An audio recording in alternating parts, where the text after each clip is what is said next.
Kepala Sekolah UPTD SDN 127 Bila, yang saya hormati rekan-rekan guru yang hadir pada acara sosialisasi budaya positif yang akan nanti dibawakan oleh Ibu Asminarti selaku calon guru penggerak angkatan 7 2023. Sebelum itu, marilah kita bersama-sama menjadikan puji dan syukur kepada Allah Subhanahu Wa Taala atas limpahan rahmat dan hidayahnya sehingga kita diberikan umur yang panjang, kesehatan, serta kesempatan untuk hadir pada tempat yang berkah ini.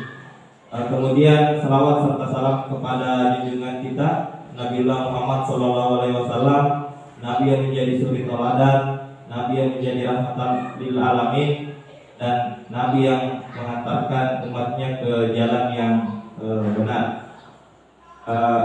Bapak dan Ibu yang saya hormati, pada kesempatan pagi hari ini Ibu Asminarti akan melakukan sosialisasi tentang budaya positif yang dilakukan di sekolah UPTD SDN 127 Bila. Namun sebelumnya saya persilakan dulu kepada Bapak Kepala Sekolah untuk memberikan arahan ataupun sambutannya sebelum dilakukannya sosialisasi budaya positif. Dengan hormat dipersilakan.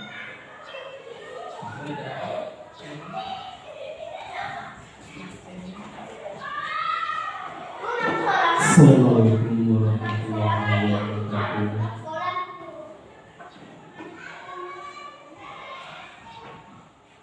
Yang saya hormati Bapak Ibu yang sudah hadir, Bismillahirrahmanirrahim. Alhamdulillahirabbil alamin, wassalatu wassalamu ala asyrofil anbiya'i wal mursalin sayyidina Muhammadin wa ala alihi wa ashabihi ajmain, amma ba'd. Alhamdulillah, puji syukur kita panjatkan kehadirat Allah Subhanahu wa taala karena pada kesempatan ini kita masih diberi kesehatan, kekuatan Allah Subhanahu wa taala sehingga kita sempat hadir bersama di tempat ini dalam rangka sosialisasi budaya positif yang nantinya akan diantarkan oleh Ibu Asminarti SPD selaku calon guru penggerak angkatan 7 Kabupaten Sopeng. Jadi mudah-mudahan nantinya apa yang Ibu bawakan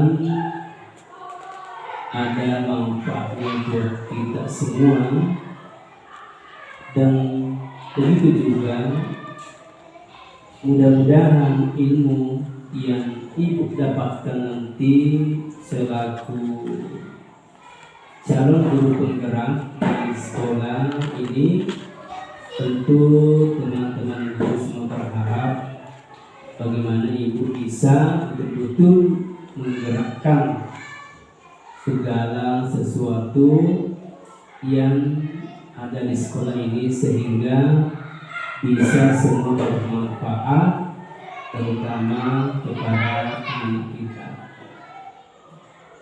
Kemudian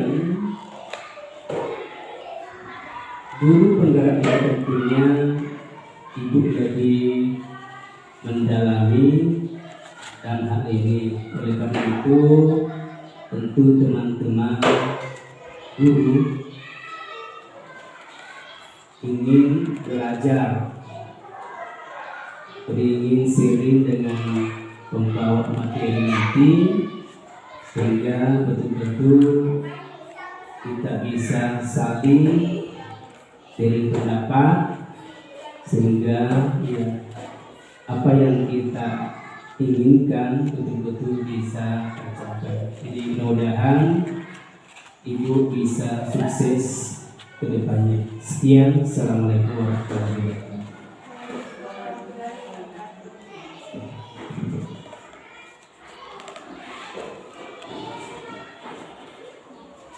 Terima kasih atas sambutan atau arahan dari Bapak Kepala Sekolah sekolah. Yang intinya adalah harapannya besar kepada acara ini, mudah-mudahan sosialisasi nilai positif ini bisa menggerakkan atau memajukan sekolah kita untuk ke depan. Selanjutnya saya persilahkan kepada Ibu Asminarti SPD selaku calon guru penggerak angkatan 7 Kabupaten Sopeng untuk menyampaikan materi sosialisasinya. Dengan hormat dipersilahkan. Bismillahirrahmanirrahim. Assalamualaikum warahmatullahi wabarakatuh. Yang saya hormati Bapak Kepala Sekolah SDN 1 Bila beserta teman-teman guru yang sempat hadir pada kesempatan hari ini. Alhamdulillah, puji syukur kita panjatkan kehadirat Allah Subhanahu wa Ta'ala karena atas limpahannya sehingga kita bisa hadir di tempat ini guna untuk mengikuti sosialisasi yang akan saya bawakan.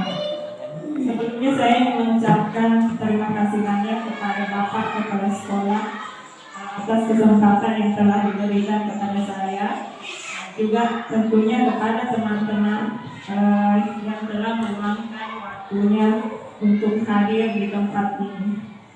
Jadi sosialisasi ini merupakan tugas pengimbasan dari salah satu modul yang sudah saya pelajari di pendidikan guru penggerak, yaitu tentang budaya positif, di mana kami para CGP diharapkan dapat menyebarkan pemahaman mengenai budaya positif kepada rekan-rekan sejawat kami di sekolah, agar nantinya kita bisa sama-sama menerapkan budaya positif itu sendiri di lingkungan sekolah kita. Baik, sebelum saya mulai memaparkan materi, saya ingin mengajak Bapak Ibu untuk melakukan ice breaking dengan menggunakan tepuk pagi, siang, dan malam. Jadi saya harap Bapak Ibu berdiri dulu, kita melakukan ice breaking. Jadi instruksinya seperti ini. Jadi kalau saya mengatakan tepuk pagi, jadi tepuk tangannya satu kali dan berbunyi. Kemudian kalau tepuk siang, tepuk tangannya 2 kali dan berbunyi. Dan kalau saya mengatakan tepuk malam, tepuk tangannya tetapi tidak berbunyi. Sudah bisa dipahami? Ya, kita mulai ya. Tepuk pagi, tepuk siang, tepuk malam, tepuk pagi, tepuk siang, tepuk malam. Ya, berarti semua sudah konsentrasi. Ya, terima kasih sudah bisa duduk kembali. Baik, saya masuk ke materi, yaitu tentang budaya positif.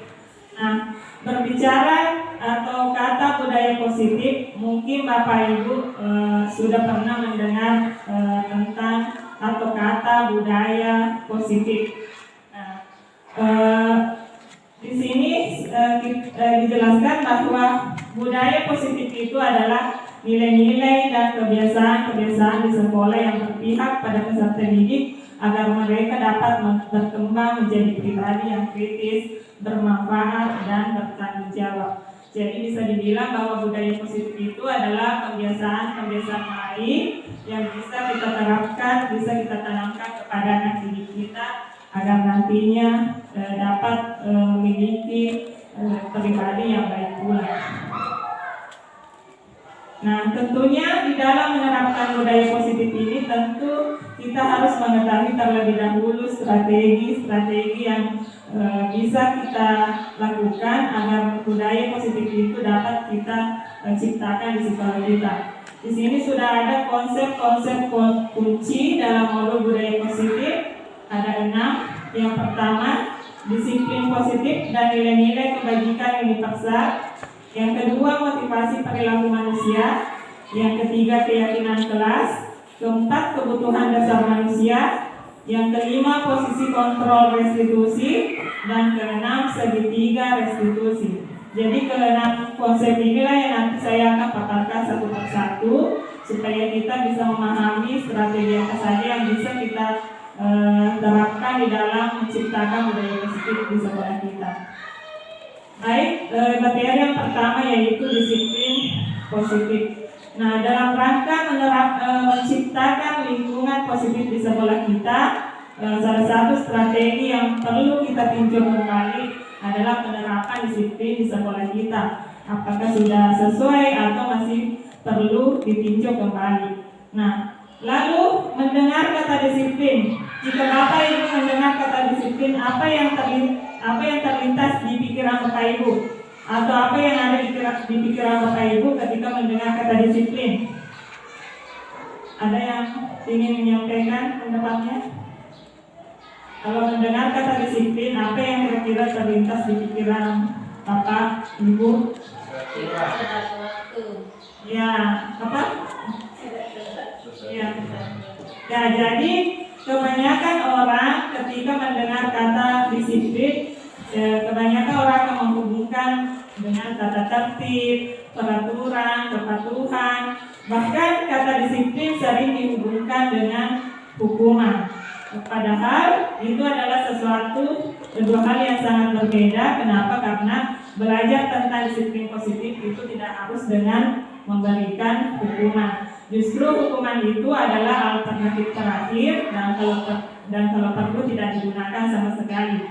Apalagi kita sekarang berada di era pendidikan dengan menggunakan kurikulum baru yang kita kenal dengan kurikulum Merdeka Belajar, di mana di kurikulum yang sekarang ditekankan untuk pembentukan karakter anak agar bisa menciptakan murid yang merdeka, sehingga budaya-budaya hukuman seperti yang diterapkan oleh guru kita di zaman dulu waktu sekolah diharapkan di era sekarang tidak digunakan lagi.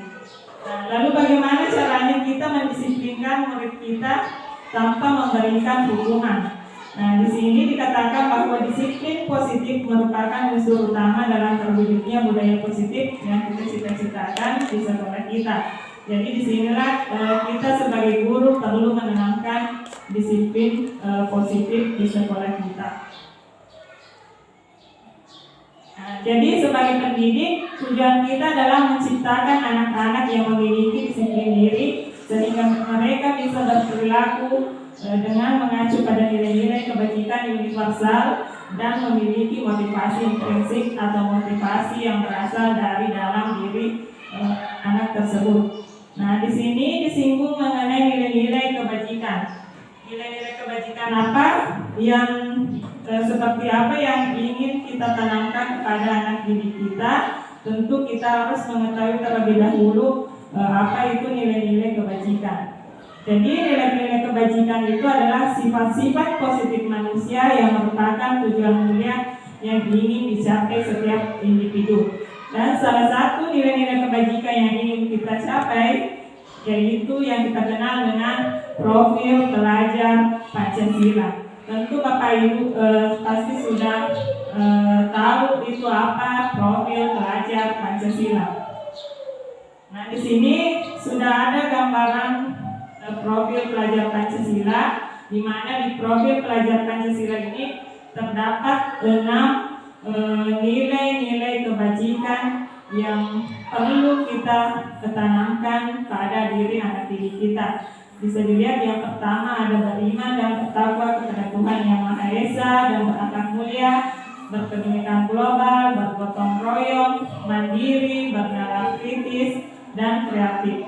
Nah, keenam nilai-nilai kebajikan inilah yang perlu kita terapkan pada anak didik kita, yang perlu kita tanamkan di dalam diri anak didik kita agar nantinya kita dapat menciptakan generasi dengan karakter profil pelajar Pancasila. Kemudian materi selanjutnya yaitu motivasi perilaku manusia.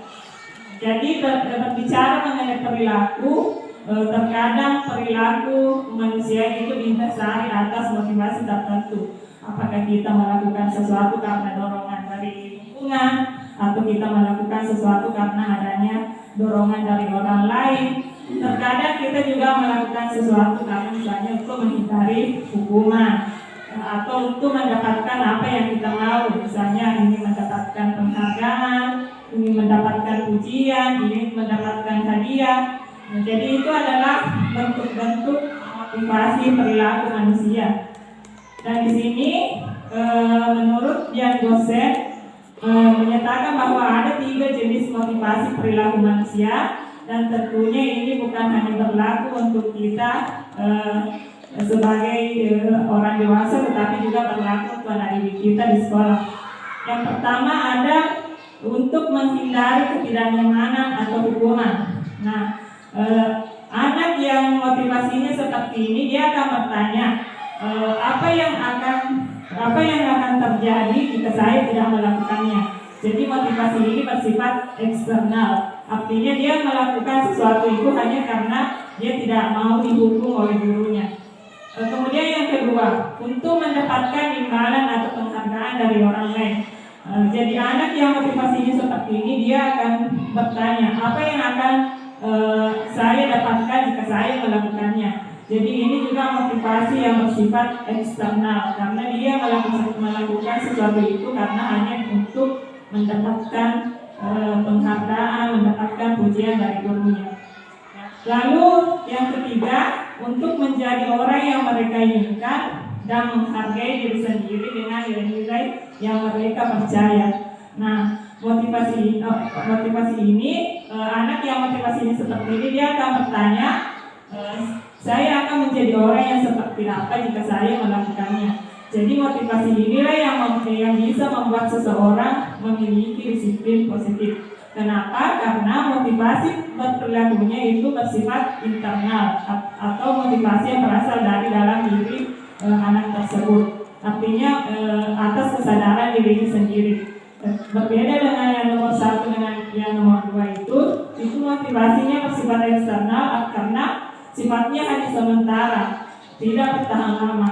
Karena ini hanya berdasarkan kepada apakah dia takut dihukum atau hanya ingin mendapatkan penghargaan.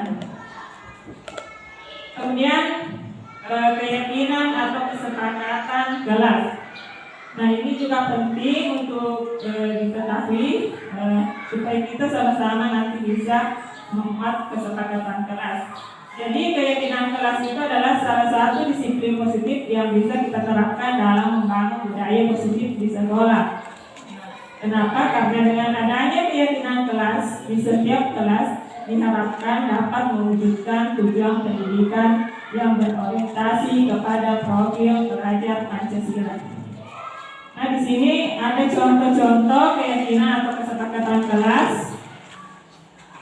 Ini ada contohnya, misalnya bekerja sama, menjaga dan meletakkan barang secepatnya, mengerjakan tugas tepat waktu, saling peduli, menghormati dan membantu satu sama lain, tepat waktu dan aktif di kelas.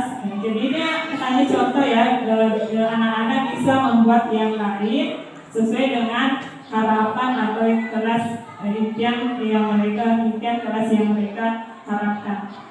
Jadi kesempatan kelas itu kurang lebih sama dengan tata tertib kelas. Cuma bedanya kalau tata tertib kelas, siswa tidak dilibatkan di dalam penyusunannya. Tetapi kalau kesepakatan kelas, siswa itu dilibatkan di dalam penyusunan kesepakatan kelas tersebut. Jadi seperti itu. Kemudian ini ada contoh, ini dokumentasi saya dan saat menyusun kesepakatan kelas bersama anak didik saya di kelas. Saya mohon izin untuk bagaimana sudah ditulis kesepakatan kelasnya. Sekarang tempel di atas di papan tulis. Masing-masing tempel di atas nih apa kesepakatan kelas yang sudah dibuat.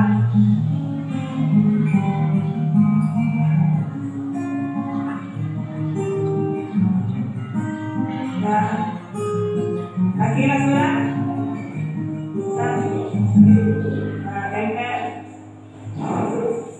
Oke. Ya, jadi itulah tadi potongan video bagaimana dalam penyusunan kesepakatan kelas di kelas bersama siswa-siswa di kelas. Jadi di dalam menyusun kesepakatan kelas bersama siswa, terlebih dahulu kita berikan dulu pemahaman kepada siswa kita mengenai apa itu kesepakatan kelas dan apa saja contoh-contohnya. Setelah dipahami, siswa diberikan kesempatan untuk menuliskan harapan mereka atau menuliskan aturan-aturan seperti apa yang kira-kira mereka ingin jalankan selama proses pembelajaran di kelas, sehingga impian mereka, harapan mereka tentang kelas impian mereka bisa terwujud. Nah, setelah ditulis, nanti ditempelkan di papan tulis agar harapan yang sudah ditulis oleh masing-masing siswa bisa dilihat bersama-sama dan nanti dibacakan oleh guru. Setelah dibacakan, nanti yang mana kita sepakati itulah yang nanti dituangkan di dalam kesepakatan kelas tersebut. Jadi usahakan di dalam membuat kesepakatan kelas itu tidak terlalu banyak supaya mudah diingat oleh siswa kita dan mudah untuk dijalankan. Jadi kalau misalnya ada 10 atau 20 siswa itu tidak semua diambil ya. Jadi hanya nanti disaring yang mana saja disepakati di seluruh siswa itu, yang itulah menjadi kesepakatan kelas tersebut. Ini contoh kesepakatan kelas yang sudah didesain. Jadi setelah dibuat seperti ini, setelah disepakati nanti seperti ini, bisa dikreasikan sesuai dengan keinginan dan kreativitas Bapak Ibu. Jadi seperti itu dalam penyusunan kesepakatan kelas. Selanjutnya yaitu kebutuhan dasar. Nah, semua orang pasti mempunyai yang namanya kebutuhan, dan semua orang pasti akan melakukan segala usaha untuk memenuhi kebutuhannya.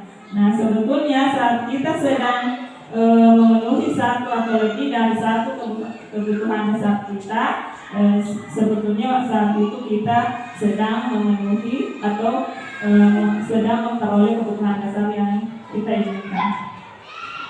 Selanjutnya ini ada 5 kebutuhan dasar manusia yang tentunya ini perlu kita pahami karena ini juga berlaku untuk anak didik kita di sekolah. Jadi bukan hanya untuk kita sebagai orang dewasa. Yang pertama, kebutuhan dasar bertahan hidup. Nah, kebutuhan dasar ini sifatnya bersifat fisiologis, misalnya makanan, minuman, kesehatan, tempat tinggal, biaya hidup, atau sering kita sebut kebutuhan sandang pangan. Kemudian yang kedua, kebutuhan kasih sayang dan rasa diterima. Nah, kebutuhan ini berkaitan dengan kebutuhan untuk menerima dan memberi kasih sayang. Kemudian yang ketiga, kebutuhan penguasaan. Kebutuhan ini berkaitan dengan kekuatan, ingin diakui, ingin dihormati, jadi seperti itu. Kemudian kebutuhan kebebasan. Jadi kebutuhan kebebasan ini berkaitan dengan pilihan, kemandirian, jadi seperti itu. Kemudian kebutuhan kesenangan. Kebutuhan ini berkaitan dengan kebutuhan kesenangan seperti permainan, melakukan sesuatu yang dia senangi. Nah, kelima kebutuhan ini penting guru ketahui, penting untuk kita sebagai guru untuk memahaminya, karena apabila ada siswa yang salah satu kebutuhan dasarnya belum terpenuhi atau tidak terpenuhi, maka itu akan mempengaruhi perilakunya di sekolah. Misalkan saya kasih contoh untuk kebutuhan bertahan hidup. Misalnya kita mungkin sering mendapatkan anak yang makan di tengah proses pembelajaran di kelas. Nah, biasanya kan kalau seperti itu kita biasa menegur atau memarahi anak tersebut. Nah, sebaiknya kita sebagai guru mencari tahu dulu alasan anak tersebut melakukan hal itu. Kemudian setelah kita tanya, ternyata alasannya adalah misalnya dia tidak pernah sarapan sebelum ke sekolah, atau orang tuanya tidak pernah menyiapkannya sarapan.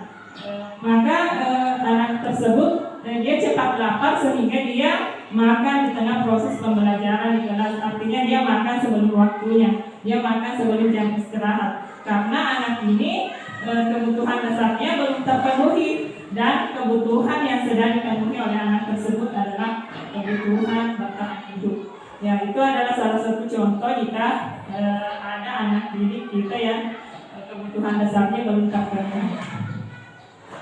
Kemudian posisi kontrol. Nah, ini juga penting untuk kita ketahui supaya di dalam mendisiplinkan murid kita di sekolah, kita bisa tahu bahwa apakah posisi kontrol yang kita lakukan itu sudah tepat atau belum. Nah, seorang guru dapat melakukan kontrol dalam menerapkan disiplin dengan mengembangkan program disiplin positif yang berpusat pada murid dengan pendekatan restitusi yang disebut dengan 5 posisi kontrol guru. Nah, di sini sudah ada 5 posisi kontrol guru. Yang pertama, posisi sebagai penghukum. Yang kedua, posisi orang merasa bersalah. Kemudian posisi sebagai teman, posisi sebagai pemantau, dan yang kelima, posisi sebagai manajer. Kelima posisi inilah yang biasa digunakan oleh seorang guru di dalam mendisiplinkan muridnya di sekolah. Lalu bagaimana cara kita mengetahui perbedaan kelima posisi kontrol ini? Di sini sudah ada penjabarannya. Yang pertama kita mulai dari posisi penghukum. Nah, di posisi ini guru biasanya berbicara dengan nada keras, membentak, memaki, memarah-marahi, dan terkesan mengancam.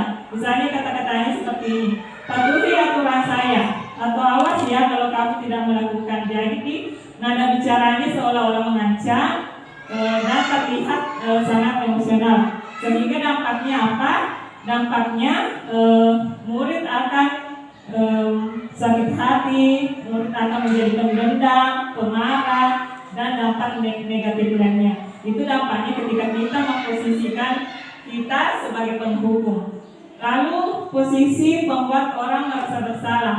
Nah, di posisi ini guru berbicara cenderung lembut, namun kata-katanya menyalahkan murid. Seperti ini: ibu sangat kecewa sekali dengan kamu. Gimana coba kalau orang tua kamu tahu kamu berbuat begini? Jadi kata-katanya cenderung menyalahkan murid. Sehingga dampaknya apa? Dampaknya murid akan merasa bersalah, murid akan merasa tidak berharga, dan terjadi penilaian buruk terhadap diri anak tersebut karena menganggap bahwa dia telah mengecewakan orang yang ada di sekitarnya. Itu dampak negatifnya ketika kita memposisikan diri sebagai pembuat orang merasa bersalah. Lalu yang ketiga, posisi sebagai teman. Nah, di posisi ini guru berbicara dengan ramah, cenderung bersenda gurau, terjadi hubungan akrab antara guru dengan murid, tapi ternyata ini juga memiliki dampak yang tidak baik. Ini contoh kata-katanya: ayo bantulah dari bapak ya. Ya sudah, kali ini tidak apa-apa, nanti ibu bantu bereskan. Jadi ketika kita memposisikan sebagai teman, itu ternyata memiliki dampak yang tidak baik juga untuk anak didik kita. Karena kenapa?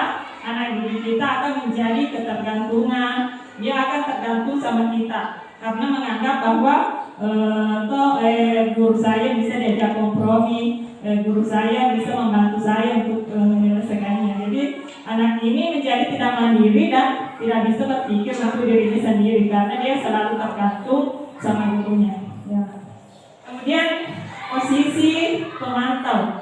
Nah, di posisi ini guru bersuara datar. Jadi guru itu berbicara dengan bersuara datar, tidak emosi, tidak bersenda gurau, tetapi di sini guru selalu memantau siswanya ketika dia diberikan sanksi. Sehingga dampaknya apa? Dampaknya siswa itu akan mematuhi peraturan karena hanya untuk menghindari konsekuensi dari gurunya, bukan atas kesadaran dirinya.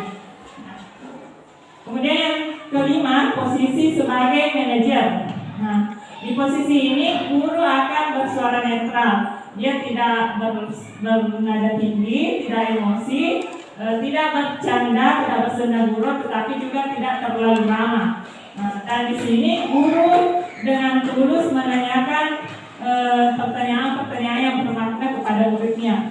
Misalkan apa yang kita yakini, jadi kita kembali lagi ke keyakinan kelas yang sudah kita buat di kelas. Jadi kita ingatkan kembali mengenai kesepakatan kelas yang sudah kita buat bersama siswa kita di sekolah.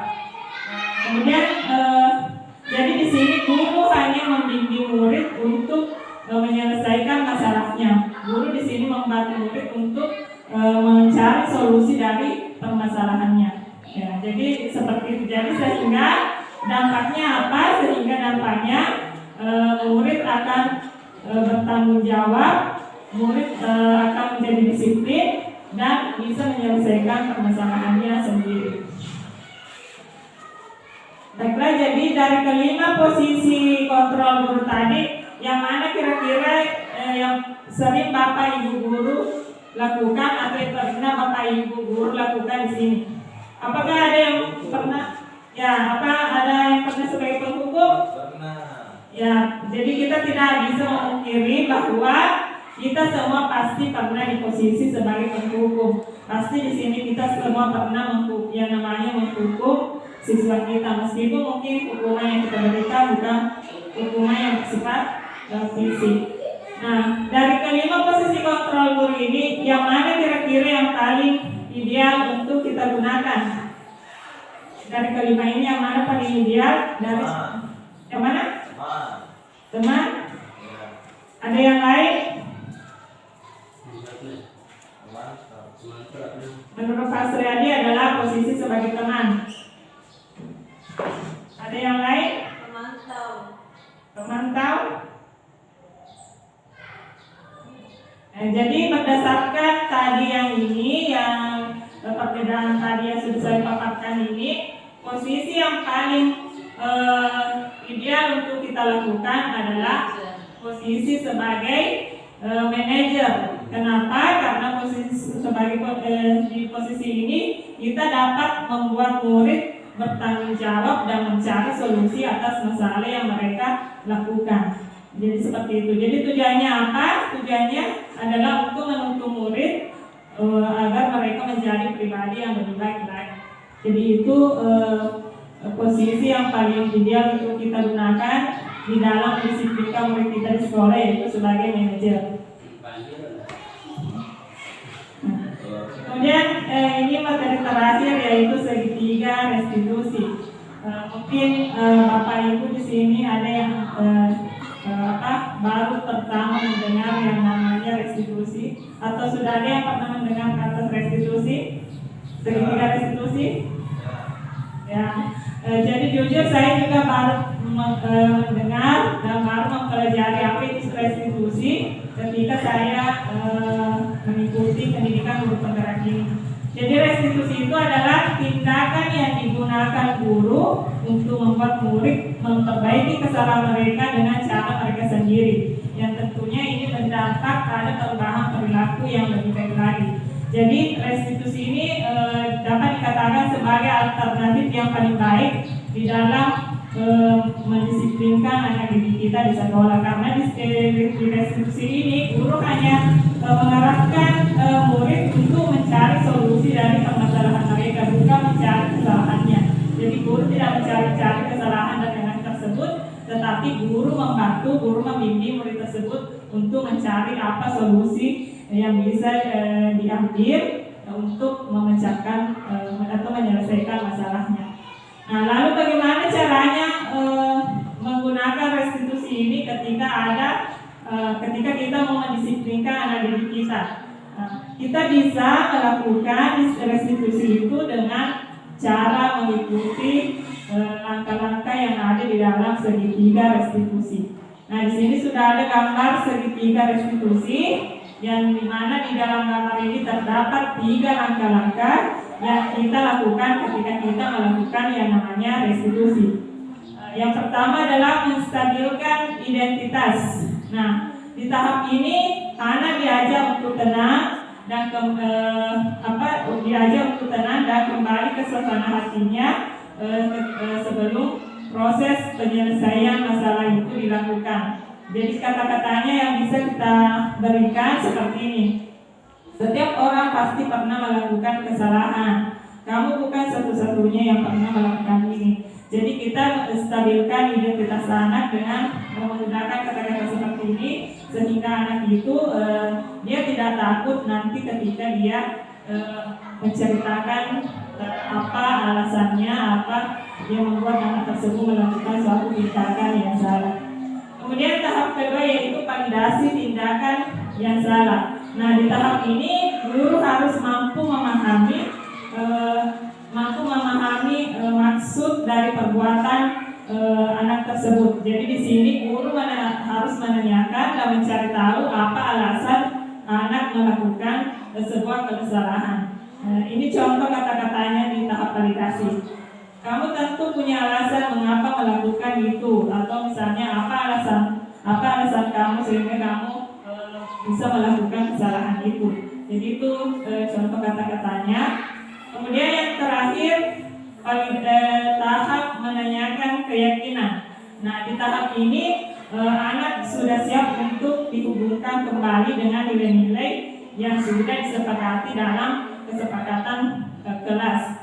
Jadi pertanyaan atau kata-kata yang bisa disampaikan oleh seorang guru di tahap ini, misalnya keyakinan kelas apa yang telah kita sepakati. Jadi kita ingatkan kembali mengenai kesepakatan kelas yang sudah kita buat bersama siswa kita di sekolah.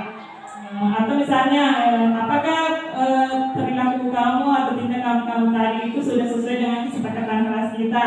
Jadi seperti itu. Atau kamu ingin menjadi orang yang seperti apa.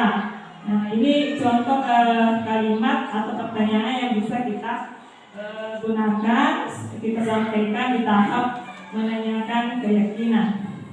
Baik, supaya lebih dipahami mengenai penerapan segitiga restitusi, di sini sudah ada video dokumentasi saya. Kebetulan kemarin ada tugas untuk melakukan demonstrasi kontekstual tentang penerapan segitiga restitusi di kelas terhadap siswa yang bermasalah.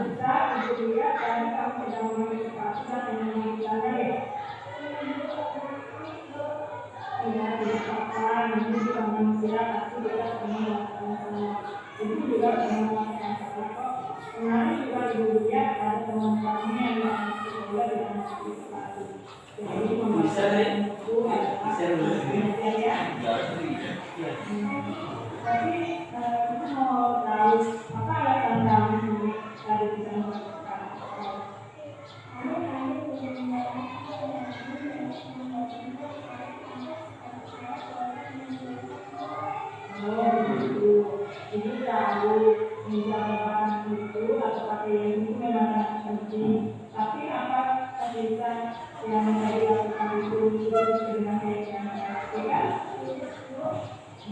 Kalau itu apakah ada bersedia untuk mempelajari informasi?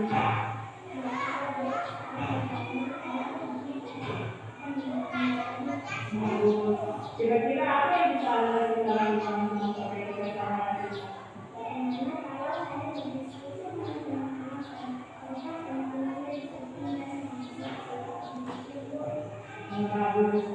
Kira-kira kapan dia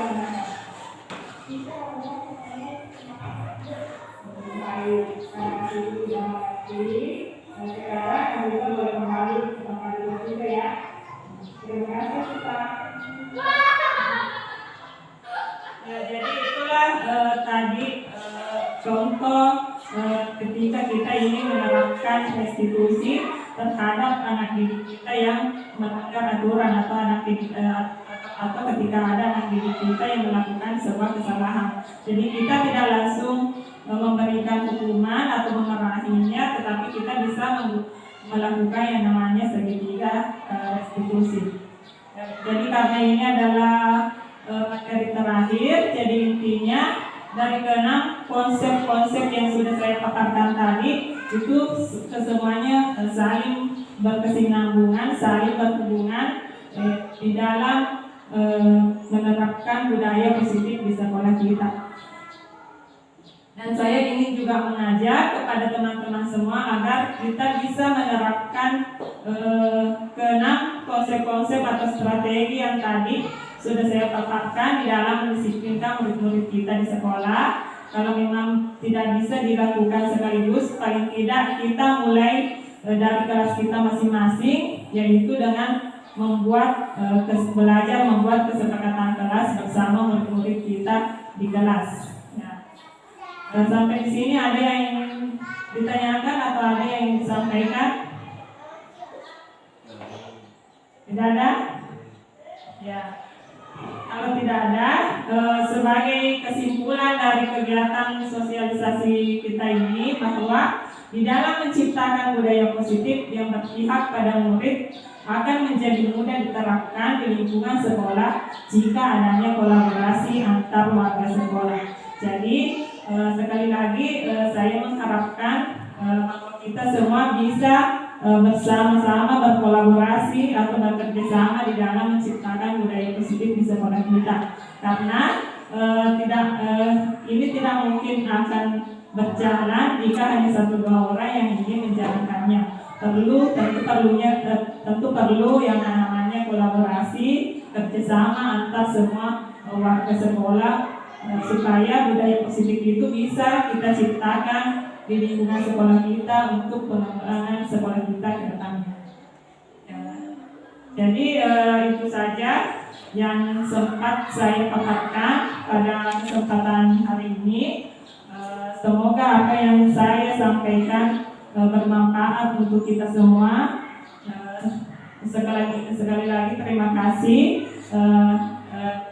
sudah meluangkan waktunya untuk hadir di tempat ini, dan saya sekaligus meminta maaf karena sudah menyita waktu Bapak Ibu semua. Semoga kita semua bisa bergerak dan menggerakkan orang-orang yang ada di sekitar kita. Itu saja yang sempat saya sampaikan. Sekali lagi terima kasih. Akhir kata, wabillahi taufiq wal hidayah. Assalamualaikum warahmatullahi wabarakatuh.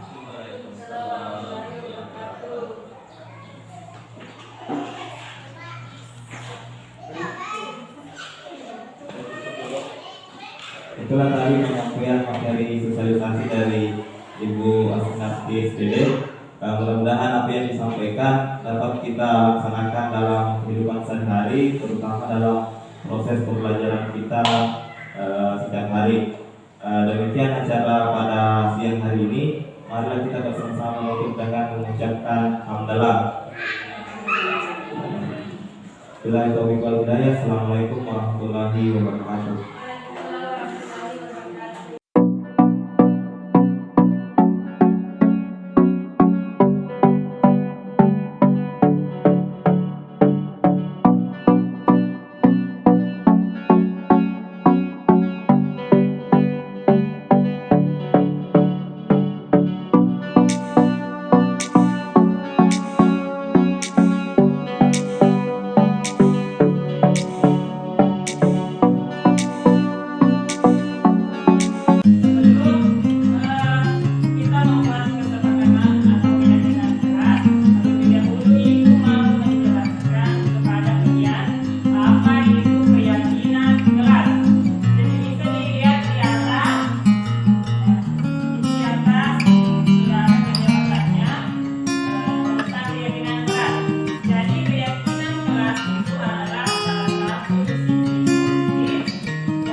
kelasnya serta kesepakatan kelas yang ingin kita jalankan selama proses pembelajaran di kelas. Nanti kalian tulis di sini apa-apa yang ingin kira-kira yang ingin kita jalankan di kelas kita. Oke?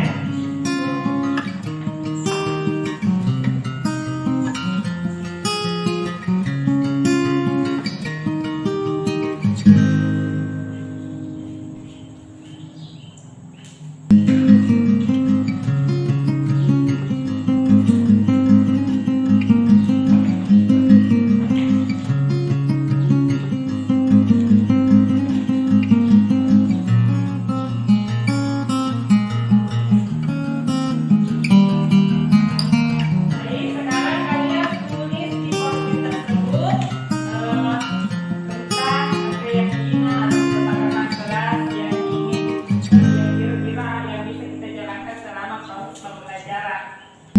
Silakan ditulis.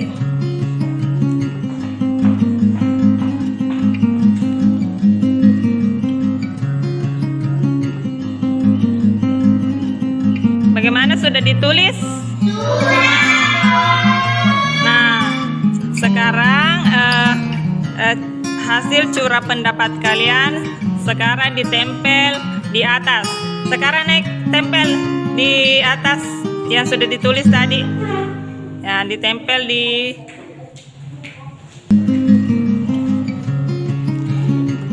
ditempel di situ di kesepakatan kelasnya. Baik, karena sudah ditempel di atas kesepakatan kelas atau sudah pendapatnya tadi yang sudah ditulis. Nah, sekarang kita akan cek satu persatu dari kesepakatan kelas yang sudah kalian buat. Oke? Nah, saya bacakan dulu satu-satu dari yang pertama, yaitu dari Risa. Minta izin kalau mau keluar. Minta izin kalau mau keluar. Apakah setuju? Apakah disepakati?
religius, dinilai religius. Dia masukkan dulu. Kemudian lagi berpakaian rapi. Siapa yang tahu ini? Berpakaian rapi termasuk nilai apa? Diselip.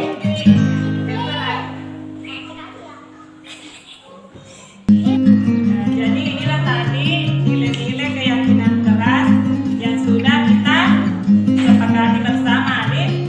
Kita lihat itu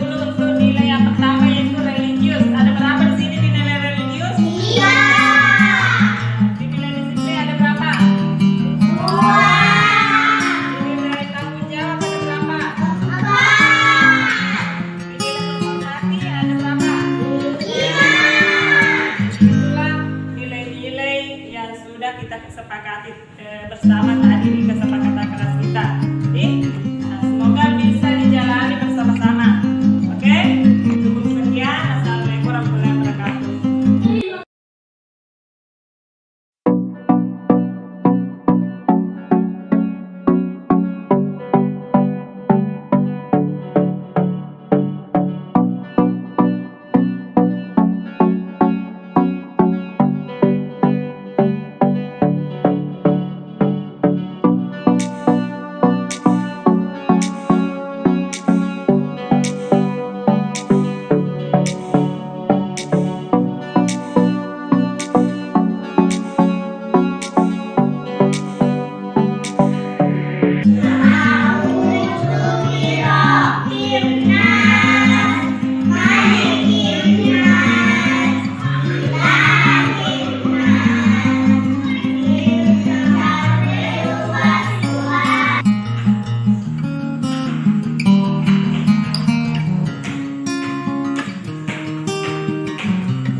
Saya minta izin saya mau keluar ke WC.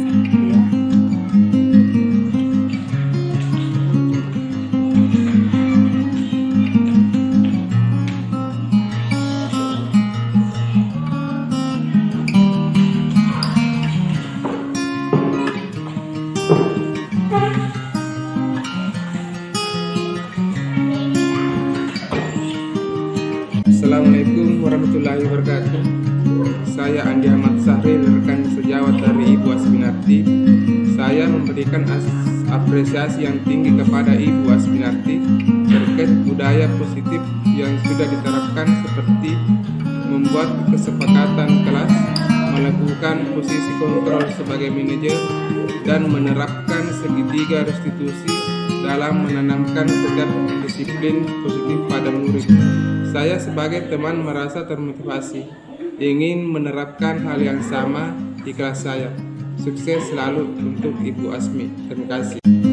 Assalamualaikum, halo, nama saya Zahra, saya kelas 3 SDN 127 wali kelas saya Ibu Asmi. Kami membuat kesepakatan kelas dengan bersama-sama. Dengan adanya kesepakatan kelas, kami belajar nilai-nilai kebajikan. Kami akan mematuhi kesepakatan kelas agar kami menjadi peserta didik yang baik.